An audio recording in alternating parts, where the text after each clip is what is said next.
Understand. हमने क्या किया यहाँ पे, आप देख सकते हैं नम इक्वल टू 7 लिया, if num is num percentage 2 equal to 0 print even number otherwise print odd number. ठीक है, तो हमारा क्या हुआ, प्रिंट हुआ हमारा ऑड नंबर, क्या हमारा प्रिंट हुआ ऑड नंबर। इसका मतलब ये है, इसका मतलब हम समझाते हैं आपको। इसका मतलब ये हुआ कि 7% 2 ये हमारा गिव्स करेगा 1। ठीक है, तो हमारा सिंस द कंडीशन हमारा फॉल्स हो गया।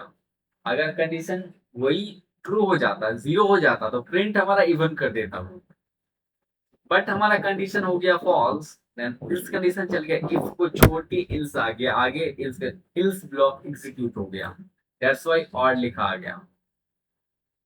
ठीक है, this is the if else. और एक लास्ट में आता है if else, if else, if ills.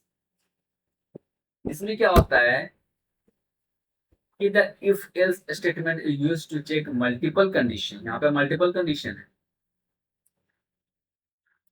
Python check each condition one by one. अगर वो सही है तो वो चलेगा, नहीं तो आगे आएगा। वो सही है तो फिर वो भी होगा, नहीं तो फिर आगे आएगा। ऐसे करके स्टेप बाय स्टेप चलता रहेगा।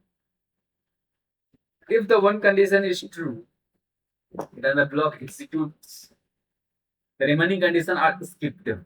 जैसे ही कोई एक कंडीशन ट्रू हुआ, जो बाद में उसे पाइथन कंपाइलर देखेगा भी नहीं।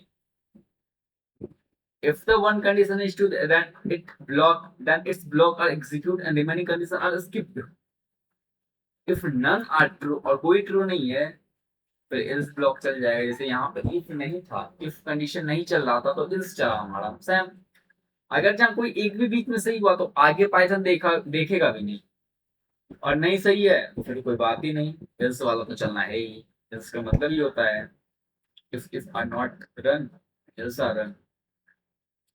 सिंटैक्स वही है, condition one, if condition one statement, फिर इफ उस टाइम इल्स था तो फिर से लगा दिया, अभी इलिफ है तो इलिफ स्टेटमेंट, फिर से इलिफ। आप जितनी मतलब बीच में इलिफ इलिफ का यूज कर सकते हो, और लास्ट में फिर एल्स कंडीशन।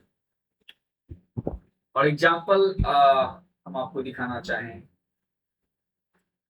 इससे आपको समझ आए।